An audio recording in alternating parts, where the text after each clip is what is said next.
पूरी दुनिया और हम सब के लिए एक नया खतरा आ गया है विच इज मिडिल ईस्ट में वॉर। और सवाल यह है कि क्या ये सब वर्ल्ड वॉर 3 को जन्म दे देगा। देखिए, यूएस ने जंग में उतार दिए हैं 50,000 सैनिक। कहां पर? मिडिल ईस्ट में जो ये जंग शुरू हो गई है जिसमें इजराइल, हिजबुल्ला, ईरान ये सब इन्वॉल्व हैं। लेबनान में घुस चुका है इजराइल, तो फ्रांस उसके बचाव में आ गया है। देखिए कैसे बड़ी बड़ी फोर्सेस, बड़ी बड़ी कंट्रीज आपस में भिड़ रही हैं। ईरान भी कूद गया है। तो क्या ये विश्व युद्ध 3 की शुरुआत है? रिमझिम के 5 पॉइंट्स में देखिए, लेबनान में घुसा है इजराइल और कैसे खौफनाक हो गए हैं हालात। दूसरा, अमेरिका, ईरान, फ्रांस ये सब कूद चुके हैं। तो क्या ये विश्व युद्ध 3 की शुरुआत है? विश्व युद्ध 3 की शुरुआत है। तीसरा, बदले की आग में कितना खतरनाक हो गया हिजबुल्ला, लगातार वो हमले कर रहा है इजराइल पे। आगे मैं आपको तस्वीरों में बताऊंगी। चौथा, क्या पूरा होगा ईरान के परमाणु बम का सपना? और ईरान इस पूरी जंग के बीच में परमाणु बम का एक सपना लेके बैठा हुआ है, उसके पीछे की कहानी आपको जाननी है। और पांचवा, विश्व युद्ध 3 हुआ तो दुनिया में कितना नुकसान होगा, आपका कितना नुकसान होगा। यार, ऐसी कौन सी जगह हैं जहां पर विश्व युद्ध 3 का असर नहीं पड़ेगा? और ऐसी बहुत कम जगह है। तो अब आपको ये सब जान लेना चाहिए, वो भी आसान भाषा में।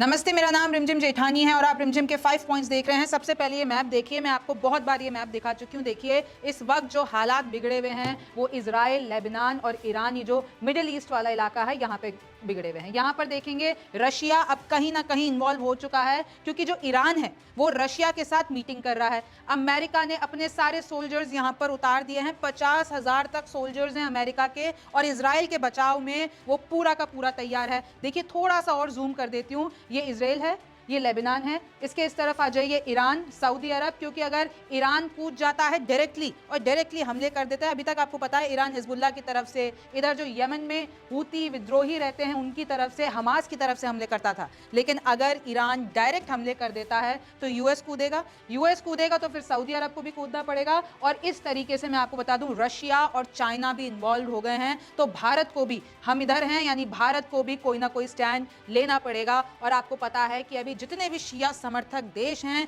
जितने भी शिया मुस्लिम हैं, वो नसरुल्लाह की मौत के बाद सब एक्टिव हो चुके हैं और प्रदर्शन कर रहे हैं। देखिए इजराइल ने ऐलान कर दिया कि हमने इधर लेबनान में, सर्दर्न लेबनान में ऑपरेशन शुरू कर दिए हैं। पूरी जगह आपने आज खबर देखी होगी कि लेबनान में ग्राउंड इन्वेजन कर दिया है। इजराइल को मना किया गया था हर किसी देश की तरफ से कि आप लेबनान में ग्राउंड इन्वेजन नहीं करेंगे, गाजा दूसरा नहीं बनाएंगे। लेकिन नेतन्याहू जो कि प्राइम मिनिस्टर हैं इजराइल ने एक न सुनी और लेबनान में घुस गए। हालांकि मैं आपको बता दूं, हिजबुल्ला इसमें कह रहा है कि हमको नहीं पता है, ये जानकारी गलत है, क्योंकि अभी तक लेबनान में एंट्री नहीं हुई है इजराइल की। हिजबुल्ला का ये कहना है। और बेंजामिन नेतन्याहू जो कि प्रधानमंत्री इजराइल के, उन्होंने डायरेक्टली ईरान के लिए एक मैसेज सुनाया है और बोला है कि इजराइल ईरान के लोगों के साथ खड़ा है। क्योंकि देखिए ईरान के जो जितने भी हुक्मरान हैं वो उसके फ्यूचर की, जितने भी जनता है उनके फ्यूचर की उनको तकलीफ नहीं है, और वो सिर्फ और सिर्फ मर्डरर्स हैं। आप सबसे पहले ये बयान सुनिए। Don't let a small group of fanatic theocrats crush your hopes and your dreams. You deserve better. Your children deserve better. The entire world deserves better. I know you don't support the rapists and murderers of Hamas and Hezbollah, but your leaders do. You deserve more. The people of Iran should know Israel stands with you. May we together know a future of prosperity and peace. और देखिए Israel defence forces ने कुछ तस्वीरें भी बताई है कि कैसे उनका इन्वेजन, कैसे उनके जितने भी सैनिक हैं वो तैयार है। और आप इधर एसोसिएटेड प्रेस की खबर देख सकते हैं। हिजबुल्ला ने मना कर दिया है कि देखिए अभी तक लेबनान में ये जितने भी इजरायली सेना है वो नहीं घुसी है, लेकिन इजराइल ने कह दिया है कि हम तो घुस गए हैं। और देखिए ये है डिस्ट्रक्शन। आपको लगता होगा कि जब ये वॉर हो रही है, जब ऊपर से मिसाइलें छोड़ी जा रही है, जब ग्राउंड इन्वेजन हो रहा है, और ये सिर्फ आप देखिए कि ट्रेलर का भी टीजर है। आगे अगर आप विजुअल्स देखेंगे किस तरीके से उधर खात्मा हो रहा है, किस तरीके से डिस्ट्रक्शन हो रहा है, आपका दिमाग घूम जाएगा। वो विजुअल्स मैं आपको नहीं दिखा सकती हूं। लेकिन दूसरे सवाल पर आते हैं। अमेरिका, ईरान, फ्रांस कूद गए हैं, तो क्या ये विश्व युद्ध 3 की तैयारी है? मैं आपको बता दूं, पेंटागन अमेरिका का डिफेंस हेडक्वार्टर्स है। पेंटागन ने कह दिया है कि मध्य पूर्व में उन्होंने अपने और सैनिक भेज दिए हैं। और अगर तकरीबन मैं आपको बताती हूँ 45,000 से ज्यादा, अब जो इजराइल और लेबनान वाला इलाका है उसमें अमेरिका ने अपने सोल्जर्स उतार दी है कि अगर ईरान डायरेक्ट हमला करता है तो अमेरिका इजराइल के साथ खड़ा हुआ है। कई फाइटर जेट उसमें शामिल है। रक्षा सेक्रेटरी जो है ऑस्टिन, उन्होंने ऐलान कर दिया है अगर ईरान ने इजराइल पर हमला किया तो हम चेतावनी देते हैं कि अमेरिका भी कूदेगा और इजराइल के लिए अमेरिका भी लड़ेगा। 7 अक्टूबर आपको पता है करीब है। अभी 7 अक्टूबर को 1 साल हो जाएगा जब हमास ने इजराइल के अंदर घुस के ये हमले किए थे और उसके बाद से ये पूरी की पूरी जंग शुरू हुई और अभी तक न जाने कितनी जाने, और मैं मेनली बताऊं तो मासूम लोगों की जान जा चुकी है। ईरान ने जंग के लिए तैयार किए सैनिक, सोशल मीडिया पे आप जाएंगे तो आपको दिखेगा कि कैसे ईरान के भी सैनिक तैयार हैं। उन्होंने भी कहीं ना कहीं ठान लिया है कि भैया अब अगर मामला बिगड़ता है तो हम लोग अपने सैनिक उतार देंगे और अब डायरेक्ट जंग में कूद जाएंगे। जनता का वहां पर दबाव है। उधर जनता ये कर रही है कि ईरान के लीडर्स के पास जा रही है, उधर प्रदर्शन कर रही है कि यार ये जो हिजबुल्ला, जो हमारे लोग हैं, जो हमारे नसरल्ला हैं, उन्होंने जान दे दी तो आप लोग उनके रिवेंज में अभी तक कुछ कर क्यों नहीं रहे हो? ईरान अभी तक शांत क्यों है? ईरान ने अभी तक डायरेक्ट हमला क्यों नहीं किया है? सिर्फ उन्होंने कस्में खाई हैं, वादे किए हैं, ऐलान किए कि हम बदला लेंगे, लेकिन अभी तक ले क्यों नहीं रहे हो? तो यहां पर ईरान में जनता ने दबाव बना रखा है, जंग के लिए उतरे ईरान, लेकिन ईरान के मन में कुछ और चल रहा है, वो मैं आपको बताऊंगी। इजराइल ने सैनिक साउथ लेबनान में उतार दिए हैं, मैंने आपको बता दिया। फ्रांस ने भी लेबनान भिजवाए हेलीकॉप्टर। मैं आपको ये पहले भी बता चुकी हूं कि फ्रांस के पास यूएन में एक तो वीटो पावर है और फ्रांस लेबनान का एक बहुत अच्छा साथी है। तो अगर लेबनान में कुछ भी होता है तो फ्रांस उनकी सुरक्षा के लिए खड़ा है। और फिलहाल जो अभी हेलीकॉप्टर भिजवाए हैं, क्योंकि कई लोग फ्रांस के लेबनान में रहते हैं तो उनको बचाने के लिए बुलवाए हैं, क्योंकि देखिए अब हालात वहां पर बहुत बिगड़ते जा रहे हैं। इनफैक्ट जो भारतीय वहां पर रह रहे हैं वो भी लौट के कहीं ना कहीं आ रहे हैं। सुन्नी बहुल देश जैसे सऊदी अरब, यूएई, इन सब ने भी लेबनान में मदद भिजवाई है, क्योंकि 1 मिलियन से ज्यादा लोग वहां पर बेघर हो गए हैं, वहां पर फुटपाथ पर रह रहे हैं, वहां पर समुद्र तट पर रह रहे हैं। आगे तस्वीरें दिखाऊंगी। और देखिए इसी बीच में रशिया, रूस ने भी बुला ली है इमरजेंसी बैठक। तो एक बार जब अगर रूस इन्वॉल्व हो जाता है तो देखिए you know it's a super power. तो क्या ये वर्ल्ड वॉर 3 की शुरुआत है? ईरान रूस और चीन के नेताओं से मिला। मैं आपको पहले बता चुकी हूं कि कैसे ईरान लगातार रूस और चीन के नेताओं से मिल रहा है। आगे तस्वीर भी बताऊंगी। और ये है वो पेंटागन, यानी जिसके बारे में मैं बता रही थी, अमेरिका का डिफेंस पूरा का पूरा। देखिए आप देखेंगे कि पेंटागन शेप में बना हुआ है और एक बार यहां से कोई ऐलान हो जाता है तो यूएस डिफेंस पूरा का पूरा इसी हिसाब से चलता है। अब मैं आपको कुछ अपडेट्स देती हूं और पूरे पुख्ता सोर्स के साथ देती हूं। देखिए इजराइल डिफेंस फोर्स ये कहती है, मेरा तीसरा पॉइंट यही था कि आखिरकार हिजबुल्ला अब बदले की आग में इतने सारे हमले कैसे कर रहा है और क्यों कर रहा है। तो देखिए इजराइल डिफेंस फोर्स यानी इजराइल के ऑफिशियल्स ये बता रहे हैं कि हिजबुल्ला ने डायरेक्टली कासिम यानी जो अरब विलेज है सेंट्रल इजराइल में, वहां पर प्रोजेक्टाइल भेजे। और देखिए आप ये पूरा का पूरा जो हिजबुल्ला है उन्होंने इजराइल में हमले किए हैं। फिर देखिए दूसरा पोस्ट है इजराइल डिफेंस फोर्स का, millions of Israelis are currently in shelters, क्योंकि हिजबुल्ला यहां पर रॉकेट डाल रहा है, पूरे के पूरे सिविलियंस जो है वहां पर घर छोड़ने के लिए मजबूर हैं। आगे देखिए Hezbollah says that it launched a salvo of Fadi 4 rockets at the headquarters of the Israeli military agency. और यूनिट 8200, ये वही यूनिट 8200 है जिन्होंने लेबनान में पेजर हमले करवाए, जिन्होंने जितने भी ईरानी सरकार में अपने जासूस बिठाकर ये जितने भी वॉकी टॉकी हमले हुए थे, नसरल्ला को जिन्होंने मरवाया, उसमें कहीं ना कहीं मोसाद और यूनिट 8200। तो देखिए हिजबुल्ला ने कहा है कि हमने जो हमारी फादी 4 मिसाइल है वो हमने डायरेक्ट वहीं पे हेडक्वार्टर्स में, जो कि तेल अवीव राजधानी है इजराइल की, वहां पर हमने हिट किया है। हिजबुल्ला ने ये ऐलान किया है। देखिए और तो और सिर्फ इतना ही नहीं, वहां से यमन के जो हूती विद्रोही हैं वो भी लगातार इजराइल पर हमला कर रहे हैं। देखिए Houthi drones target Israeli military positions in Tel Aviv, यानी तेल अवीव से डायरेक्ट हमले हो रहे हैं, चाहे आप यमन के हूती विद्रोही से ले लीजिए, चाहे लेबनान से ले लीजिए। और इसके जवाब में इजराइल भी लगातार यमन में भी हमले कर रहा है, लेबनान में भी हमले कर रहा है और अभी धीरे धीरे सिलसिला आगे बढ़ रहा है। देखिए तेहरान टाइम्स की मैं रिपोर्ट बता रही हूं, हिजबुल्ला ने एक स्टेटमेंट निकाला है कि हमने मोसाद के हेडक्वार्टर्स को मिसाइल से उड़ा दिया है। इस तरीके से पूरे के पूरे बयान आ रहे हैं। और देखिए फिर इसके जवाब में क्या करता है इजराइल। इजराइल ने तो लेबनान में जो टेलीविजन चैनल था उसको ही उड़ा दिया। अभी आगे तस्वीरें दिखाऊंगी कैसे। और फिर हिजबुल्ला ने एक बयान जारी करके किया कि देखिए इस तरीके से जो ये अल सीरत टीवी चैनल है बैरूत में जो था, तो उसको इजरायली मिसाइल अटैक ने उड़ा दिया और उसमें अभी तक कोई जान नहीं गई है। लेकिन मैं बता दूं इजराइल का ये कहना था कि हिजबुल्ला क्या कर रहा था, ये जो टीवी चैनल है इसमें अपने उसने वेपनरीज रख रखी थी, इसलिए उसको एक बेस बना रखा था, इसलिए हमने ये टीवी चैनल उड़ा दिया। फिर देखिए Israeli force met fierce resistance during late night ground offensive. फिर हिजबुल्लाह का ये कहना है कि, और एक रिपोर्ट भी बता रही है कि जैसे ही इजराइल ने साउथ लेबनान में अपने सैनिक उतारे तो वहां पर हिजबुल्लाह की टीम इतनी तैयार थी कि उन्होंने उनको रोक दिया और इजराइल को अपने सैनिक वापस लेने पड़े। ये अल जजीरा की रिपोर्ट है जो मैं आपको बता रही हूं। देखिए, they were repelled and forced to withdraw, यानी इजराइल को अपनी फोर्सेस वापस लेनी पड़ी।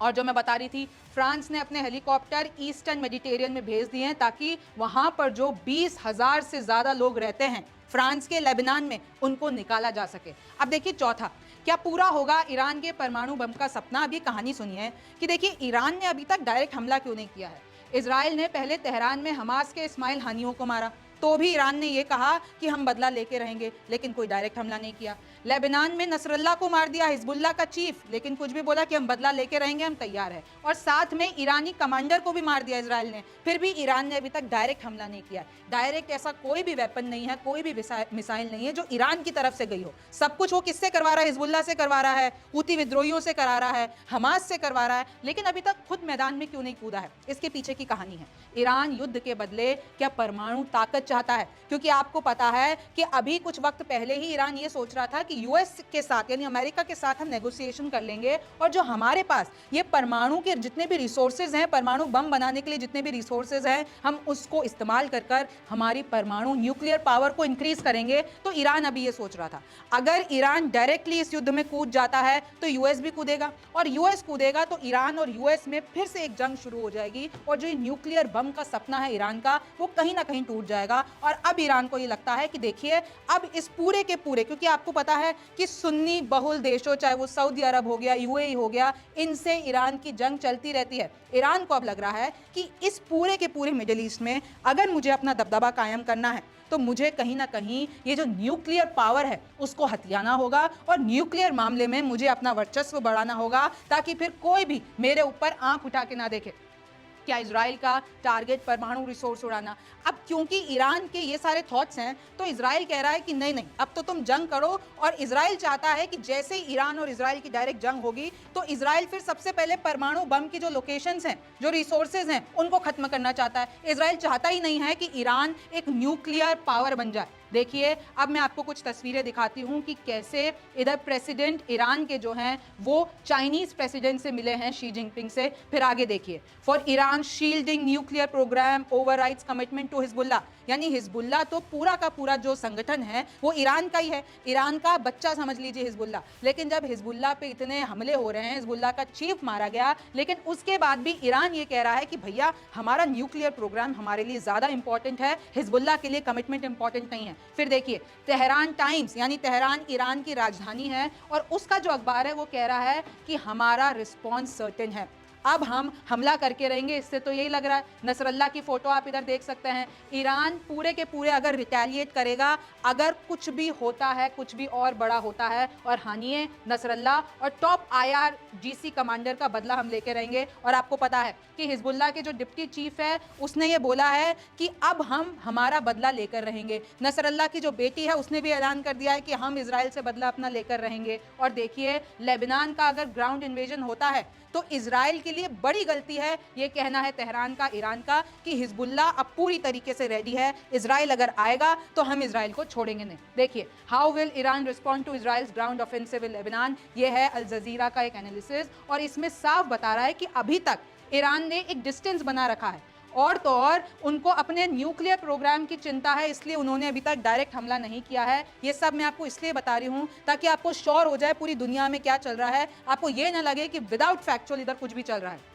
और देखिए एक और रिपोर्ट है कि अगर consequences of Israel's ground offensive, क्योंकि अगर इजराइल ने ग्राउंड इन्वेजन कर दिया है लेबनान पे, तो कुछ पॉलिटिकल एनालिस्ट और कुछ इंटरनेशनल एनालिस्ट ये बता रहे हैं कि सबसे बड़ा घाटा इजराइल के लिए है, क्योंकि Israel would be making a fatal mistake to send in at the start a massive ground invasion given what has happened in the past fighting Hezbollah. यानी ये एनालिस्ट ये कह रहे हैं, देखिए 2006 में जो हुआ था, जब इजराइल और हिजबुल्लाह यानी लेबनान एकदम ग्राउंड इन्वेजन पर लड़े थे, तो कहीं ना कहीं 1 महीने के बाद इजराइल को अपने ट्रूप्स वापस लेने पड़ेंगे। उसके बारे में भी मैं आपको बताऊंगी कि कैसे 2006 में कहीं ना कहीं देखा जाए तो इजराइल जो है वो निकला था हिजबुल्लाह को खत्म करने, लेकिन खत्म नहीं कर पाया था। लेकिन अब तो हिजबुल्लाह की ताकत और ज्यादा बढ़ गई है, उनके 20-30 हजार और सोल्जर्स बढ़ गए हैं, उनकी मिलिट्री वेपन्स हैं वो बढ़ गए हैं। तो कहीं ऐसा ना हो कि वहां पर लेबनान में घुस के इजराइल खुद ही गलती कर दे एक बड़ी। और देखिए जो मैं आपको बता रही हूं, Hezbollah has grown to 20,000 to 30,000।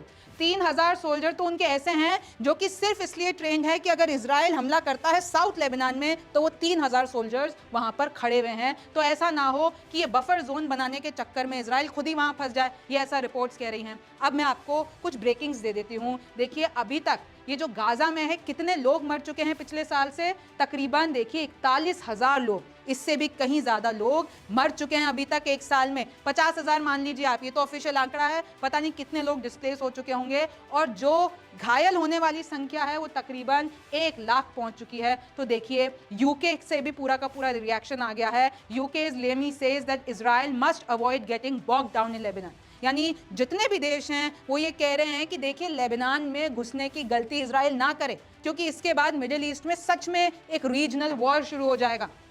और तो और कतरी मिनिस्टर ने भी कह दिया है, कतर के मिनिस्टर ने कह दिया है कि देखिए ये जो मॉन्स्टर है उसको रोकना पड़ेगा। अब ये मॉन्स्टर किसको कह रहे हैं, देखिए Qatar's minister for international cooperation has sharply criticised Israel attacks on Gaza and Lebanon. क्योंकि इजराइल जो गाजा और लेबनान में कर रहा है, अभी तो हम कह रहे थे कि सऊदी अरब चुप है, अभी तो हम कह रहे थे कि ये कतर चुप है क्योंकि सारे सुन्नी बहुल मुस्लिम देश है, लेकिन अब इन्होंने भी अपनी चुप्पी तोड़ दी है। सऊदी अरब ने भी कह दिया है कि देखिए इजराइल जो लेबनान में कर रहा है वो गलत है, और तो और कतर ने भी कह दिया। तो कहीं ऐसा ना हो कि ईरान ने जो ये 57 देशों की 57 मुस्लिम देशों की बैठक बुलाई थी, कहीं सच में 57 मुस्लिम देश इजराइल के खिलाफ ना उतर जाए। फिर देखिए यूएन ने भी चेतावनी दे दी है कि ये जो ग्राउंड इन्वेजन लेबनान में कर रहा है इजराइल वो ठीक नहीं है। और अगर एक बार यूएन ने ज्यादा दबाव बना दिया, आपको मैं बहुत बार बता चुकी हूं कि यूएन लगातार इजराइल के हमलों की निंदा कर रहा है, और अगर यूएन ने ज्यादा दबाव बना दिया तो इजराइल को एक बड़ा स्टेप लेना पड़ेगा। क्योंकि 2006 में भी यही हुआ था कि यूएन के ही हस्तक्षेप से कहीं ना कहीं इजराइल को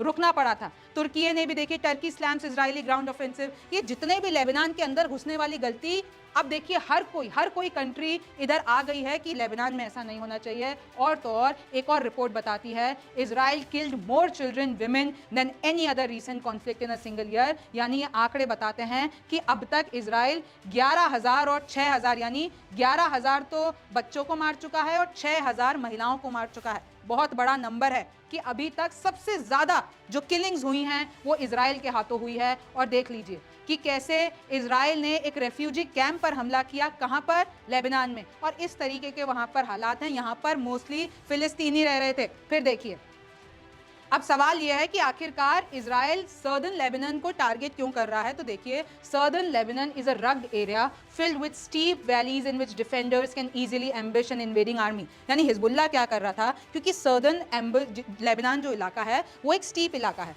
वहां पर बहुत सारी घाटियां हैं, तो देखिए उसका हिजबुल्लाह फायदा उठाता है, वहां पर छुप छुप के वो हमले कर देता है। तो इजराइल ये चाह रहा है कि जो सर्दर्न लेबनान वाला इलाका है वो लोग हम कब्जा कर ले, ताकि हम वहां पर अपनी आर्मी बिठा के और पूरा का पूरा स्ट्रॉन्ग होल्ड उस पूरे इलाके में ले लें। और देखिए अभी मैं आपको बता दूं, ये रिपोर्ट बताती है कि जब से वो पिछले साल वाला 7 अक्टूबर वाला हमला हुआ है जो हमास इजराइल के अंदर घुस गया था, तब से हिजबुल्लाह रोज कोई ना कोई एरियल अटैक करता है इजराइल के ऊपर। और इसी के ही जवाब में अब इजराइल ने सोचा कि सबसे पहले इस हिजबुल्लाह को खत्म करो, क्योंकि लगातार हमारे सिविलियंस पर हमले हो रहे हैं। और देखिए अब हम उस पे आ गए हैं यूएन रेजोल्यूशन 1701। अब इसके हिसाब से क्या था 2006 में, जैसे कि मैं आपको कहानी बता रही थी कि भैया ये हुआ कि लेबनान और इजराइल आमने सामने आ गए, यानी हिजबुल्लाह और इजराइल आमने सामने आ गए, इनकी जंग शुरू हुई, 1 महीने तक चली और न जाने कितने लोग इसमें मर गए, लेकिन ना इजराइल पीछे हटा और ना ही हिजबुल्लाह हारा। तो फिर उसके बाद क्या हुआ, यूएन में एक रेजोल्यूशन बनता है और इनको कहा जाता है कि तुम थोड़ा थोड़ा पीछे हट जाओ,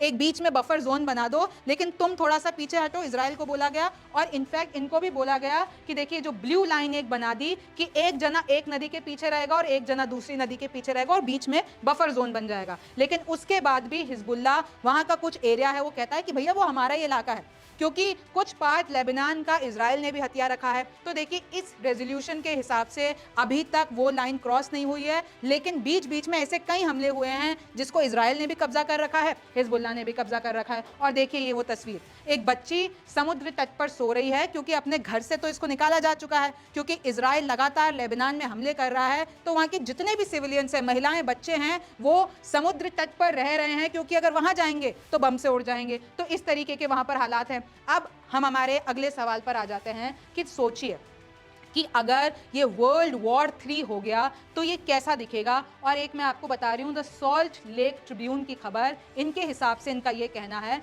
कि इस वक्त ट्रंप जो है वो सबसे ज्यादा खतरनाक है वर्ल्ड वॉर 3 की स्थिति डिसाइड करने के लिए, क्योंकि पहले भी ऐसा हुआ था जब वर्ल्ड वॉर फर्स्ट हुई थी तो यूएस और जितने भी यूरोपियन नेशंस थे तो उन्होंने मना कर दिया था कि अब हम एक ट्रीटी नहीं बनाएंगे जिससे हम देशों को कंट्रोल कर सके, कि भैया कोई भी ऐसे हालात ना बनाए जिससे वर्ल्ड वॉर 1 हो जाए। देखिए वर्ल्ड वॉर 1 में 20 मिलियन लोग अपनी जिंदगी खो चुके हैं, लेकिन उसके बाद फिर से एक और वॉर हो जाती है और उसमें तकरीबन 20 साल के बाद आप देख सकते हैं 75 मिलियन लोग मर जाते हैं। और ये क्यों होती है कि भाई जब वर्ल्ड वॉर 1 हो गया तो 2 क्यों हुई? इस लेटर के हिसाब से कि इन्होंने मिलकर एक ट्रीटी नहीं बनाई कि अब हम ऐसे हमले नहीं होने देंगे, और क्योंकि एक ऐसी ट्रीटी नहीं बन सकी तो देखिए इधर लाखों लोगों की जानें चली गई। और इसमें ये बता रहे हैं लेटर में, जो भी ऑथर ने, जिन्होंने ये लेटर लिखा है, उन्होंने ये बताया है कि अभी क्यों 80 साल से कोई वॉर नहीं हो रही है, क्योंकि नॉर्थ एटलांटिक ट्रीटी ऑर्गेनाइजेशन यानी नाटो इस चीज को अभी तक रोके हुए है।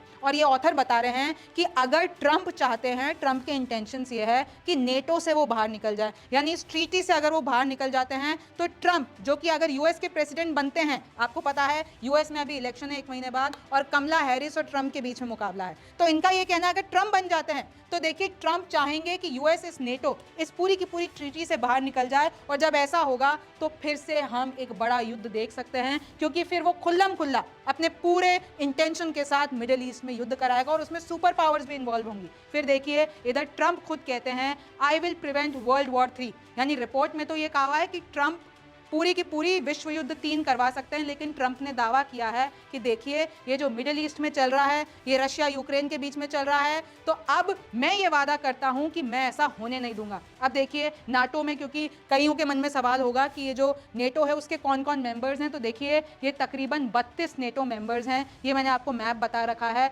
जिसमें से तुर्की है, यूनाइटेड किंगडम है, यूनाइटेड स्टेट्स है, जर्मनी है, ग्रीस है, कनाडा है, तो ये सारे नेटो के मेंबर्स हैं। आप देखिए, क्योंकि मैं आपको बता रही हूं world war 3, Russia warns the United states of the risk of world war 3। इसमें ऐसा नहीं है, हर कहीं से ये वार्निंग मिल रही है कि भैया वर्ल्ड वॉर 3 हो तो नहीं जाएगा, लेकिन मैं आपको बताती हूँ कि किस स्थिति में वर्ल्ड वॉर 3 हो सकता है। तो अगर ये जो बड़े देश हैं, चाहे वो रशिया हो गया, चाहे वो अमेरिका हो गया, अगर ये सुपर पावर सोच लेती हैं कि वर्ल्ड वॉर 3 करवाना है तो ये हो सकता है। लेकिन मैं आपको बताऊं अभी हालात क्या है। आपको पता है मिडिल ईस्ट के हालात, ईरान इजराइल, आपको पता है आर्मेनिया अजरबैजान में भी अभी जंग हुई थी, आपको पता है चाइना और ताइवान के बीच में भी पूरे जंग के हालात हैं, आपको पता है कि ये जो यमन के हूती विद्रोही हैं वो भी लगातार हमले कर रहे हैं, और आपको पता है कि रशिया यूक्रेन में तो जो चल रहा है वो चल ही रहा है। तो आप देख रहे हैं दुनिया में कितनी चीजें चल रही हैं, कितने देश आमने सामने हैं, लेकिन इसके बाद भी जब तक रशिया, यूएस और चाइना नहीं चाहे, यानी उनके नेशनल इंटरेस्ट की बात नहीं हो, तब तक हम नहीं कह सकते कि वर्ल्ड वॉर 3 हुआ है। और देखिए एक बार रशिया, चाइना और यूएस इन्वॉल्व हो जाते हैं और जब उनके नेशनल इंटरेस्ट की बात होती है तो ये वर्ल्ड वॉर 3 हो सकता है। और इसमें एक जनरल अस्थाना है और ये बहुत ही बड़े एक्सपर्ट हैं, उन्होंने ये कहा है कि अगर नेटो ने न्यूक्लियर वेपन दे दिया यूक्रेन को तो रशिया इससे चिढ़ जाएगा और वर्ल्ड वॉर के आसार हैं। अगर रशिया ने कहा कि हमारा सर्वाइवल खतरे में है तो वर्ल्ड वॉर 3 हो सकता है। और अगर अमेरिका ने डिसाइड कर लिया कि ताइवान को पूरे के पूरे वेपन्स देने हैं तो फिर ये वर्ल्ड वॉर हो सकता है। और देखिए एक नई रिपोर्ट आई है जिसमें ये बताया जा रहा है कि अगर वर्ल्ड वॉर 3 हो जाती है तो कौन से ऐसे देश हैं जो आपके रहने के लिए सबसे सुरक्षित है। सबसे पहले बता दूं, इसमें भारत तो नहीं है, मैं आपके लिए नाम पढ़ देती हूँ। The safest countries during world war 3 अगर होता है तो Greenland, Switzerland, Iceland, Argentina, South Africa, Chile, Indonesia, Bhutan, Fiji और न्यूजीलैंड। बस यही जगह हैं इनके जो जियोपॉलिटिक्स है, इनका जो पीस इंडेक्स में इनका सबसे ऊपर होना है, बस यही इलाके हैं जो कि वर्ल्ड वॉर 3 में सेफेस्ट हैं। बाकी जितने भी इलाके हैं वो सारे अगर वर्ल्ड वॉर 3 होते हैं तो उसमें से आप भी आ गए, आप खुद अफेक्ट होंगे। और एक और जो CNN की रिपोर्ट में आपके सामने लेकर आई हूं, ये बता रहे हैं कि कैसे अभी अमेरिका और इजराइल में भी तनातनी चल रही है। कुछ वक्त पहले ही आपको याद होगा कि बाइडेन ये कहते हैं, अमेरिका के प्रेसिडेंट, कि देखिए सीज फायर हो जानी चाहिए, इजराइल को लेबनान के अंदर नहीं घुसना चाहिए, ये जो जंग वाले हालात है वो नहीं होने चाहिए। लेकिन नेतन्याहू सुनते नहीं है। नेतन्याहू जिस दिन बाइडेन ये ऐलान करते हैं उसी दिन अपनी फोर्सेस साउथ लेबनान में उतार देते हैं। तो नेतन्याहू ने ये क्लियर कर दिया है कि पहले मैं अपना काम करूंगा, बाद में यूएस को बताऊंगा। तो इस तरीके से जो हालात है, तो अगर इजराइल और यूएस में तनातनी बढ़ती है तो ये इजराइल के लिए बहुत बड़ी बात है, क्योंकि अभी जो सबसे बड़ा सपोर्ट है इजराइल के लिए वो अमेरिका ही है। और अगर अमेरिका इजराइल को सपोर्ट देने से पीछे हट जाता है तो देखिए ये जितने भी, क्योंकि आपको पता है इजराइल एकदम बीच में है, उसके आसपास जितने भी हैं वो सारे मुस्लिम बहुल इलाके हैं, और जो इजराइल है वो खुद एक यहूदी देश है। तो अगर इन सब मुस्लिम देशों ने मिलकर ये ठान लिया कि हम इजराइल पे हमले करेंगे, तो फिर Israel being a smaller country शायद वो इस हमलों से ना बच पाए। और तो और अगर यूएस पीछे खींच लेता है अपने हाथ तो इजराइल के लिए बहुत बड़ी टेंशन होने वाली है। तो देखिए अभी इस तरीके के हालात बन रहे हैं। अब इस पे आगे क्या होगा, ये ग्राउंड इन्वेजन कहां तक जाते हैं, क्या ये रीजनल वॉर रहेगी, क्या ये सिर्फ मध्यपूर्व की वॉर रहेगी, या फिर ये पूरे के पूरी दुनिया पर असर डालेगी। और आपको तो पता ही है कि कैसे भारत में भी नारे लग रहे हैं। जैसे ही नसरल्ला की मौत की खबर आती है तो यहाँ पर भारत में लोग कैंडल मार्च निकालने लगते हैं। और इस पे सवाल पूछा यह जाता है कि जब बड़े देशों ने नसरल्ला को आतंकवादी बता रखा है, जब हिजबुल्ला एक आतंकवादी संगठन है, जब यमन हमास सारे आतंकवादी संगठन हैं, तो आखिरकार ये जो टेररिज्म है उसकी जगह नहीं है। नरेंद्र मोदी ने भी बता दिया है, उन्होंने भी पोस्ट करके लिखा है कि टेररिज्म की बिल्कुल भी जगह नहीं है। फोन पे बात की उन्होंने नेतन्याहू से। अब देखिए आगे क्या हालात होते हैं ये तो वक्त बताएगा। आप इसके बारे में क्या सोचते हैं मुझे जरूर बताइए। आप रिमझिम के 5 पॉइंट्स देख रहे थे, न्यूज़ 24 देख रहे थे। मैं हूं रिमझिम जेठानी, आपसे फिर मुलाकात होगी। I speak a lot about the leaders of Iran. Yet at this pivotal moment, I want to address you, the people of Iran. I want to do so directly, without filters, without middlemen. Every day, you see a regime that subjugates you make fiery speeches about defending Lebanon, defending Gaza. Yet every day, that regime plunges our region deeper into darkness and deeper into war. Every day, their puppets are eliminated. Ask Mohammed Deif. Ask Nasrallah. There is nowhere in the Middle East Israel cannot reach. There is nowhere we will not go to protect our people and protect our country. With every passing moment, the regime is bringing you, the noble Persian people, closer to the abyss.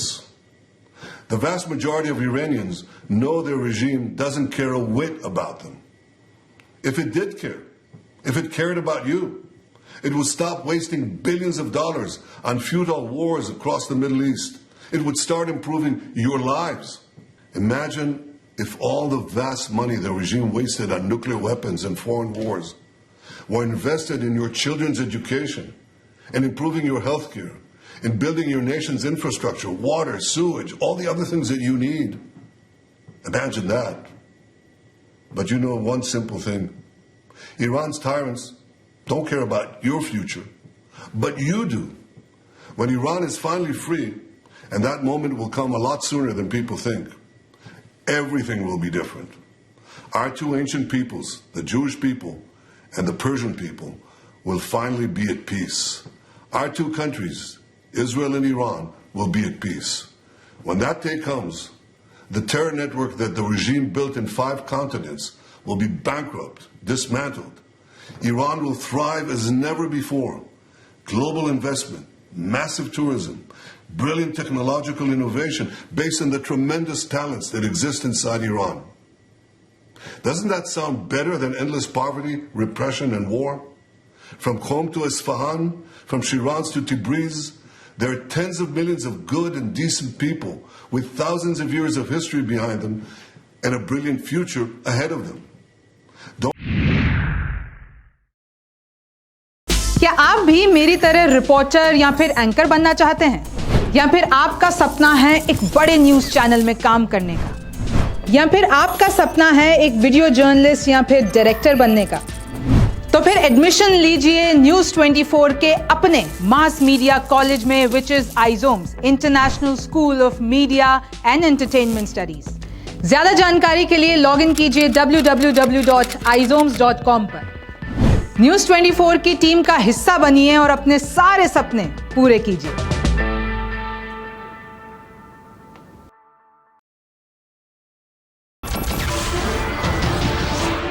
नमस्कार, मैं हूं मानक गुप्ता। अगर आपको हमारा ये video पसंद आया हो तो इसे लाइक और शेयर जरूर करें, और हां, हमें सब्सक्राइब और फॉलो करना ना भूलें ताकि आप देश और दुनिया की कोई खबर मिस ना करें। तो जुड़े रहिए हमारे साथ और देखते रहिए न्यूज़ 24।